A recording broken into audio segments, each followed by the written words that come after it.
Nədir sövq edən insanları bu ki, övladlarını erkən nigaha aparırlar? Mən düşünürəm iqtisadi səbəblər həm müsbətdən, həm mənfidən. Mən çoxlu super varlı ailə görmüşəm. Öz qızlarını digər varlı ailənin oğulları ilə 17 yaşı tamam olarkən nişanlandırır, 18 yaşı tamam olarkən evləndirir. Əgər qanunla 18 yaşının da tez olsaydı, ona da tez evləndirər. Kral ailələrini götürsək, bütün tarix boyu, yəni ki, bütün bunlar baş veribdir. İki dənə konglomeratın böyük ailənin birləşməsidir.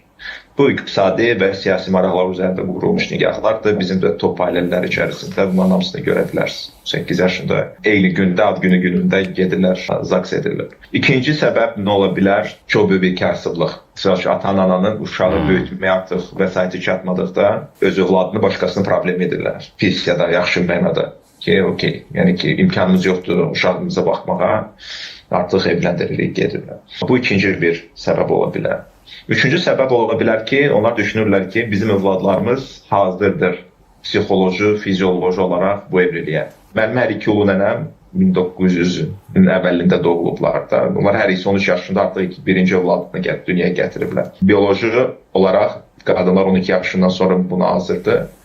Psixoloji olaraq artıq bu digər məsələdir. Hər bir ailənin hazırlığı məsələsi var. Nə qədər hazırlanıbdır qadın olmağa, ev sahibliyi etməyə. Həm qadın, həm kişi hər ikisini nəzərdə tuturam. Oğlanlarda pubertat 14 yaşında gəlir, bir baxın. Biologiya bizi 14-12 yaş arasında artıq uşaq dünyaya gətirməyə öyrəşdiribdir. Bioloji olaraq. Mən demirəm ki, biz indi heyvan instinktlərimizə uymalıyıq və heyvan instinktlərimizdən getməliyik. Bu səbəbdən bütün keyslər individualdır. Mən yenə də düşünürəm ki, bu bütün dünya bizdə normal distribution curve var da, ehtimal nəzəriyyəsi perspektivindən ortalama hamısı 18 yaşından sonra evlənir. Bu çox nadir keyslərdir ki, bundan erkən nigahlar çox az baş verir. Mən sadəcə bilirəm ki, normal keyslər barədə danışmaq maraqsızdır. Daim olaraq bir sosial mediada ekstrem keysləri götürərək, onlar üzərində çoxlu müzakirələr aparır. Amma onu da etmək lazımdır, çünki bütün bu ortamda həqiqətən hazır olmayan valideynlərin məcburiyyəti qarşısında... Bəli, amma biz bu məsələni ona görə müzakirə eləməyə qərara gəldik ki, hər halda ölüm hadisəsi baş verib.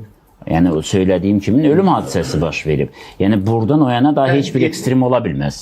Elçim, əlbəttə ki, ölüm hadisəsi, sadəcə idman zallarında da indi ölüm hadisələri tez-tez baş verir. Biz onu da müzakirə edirik.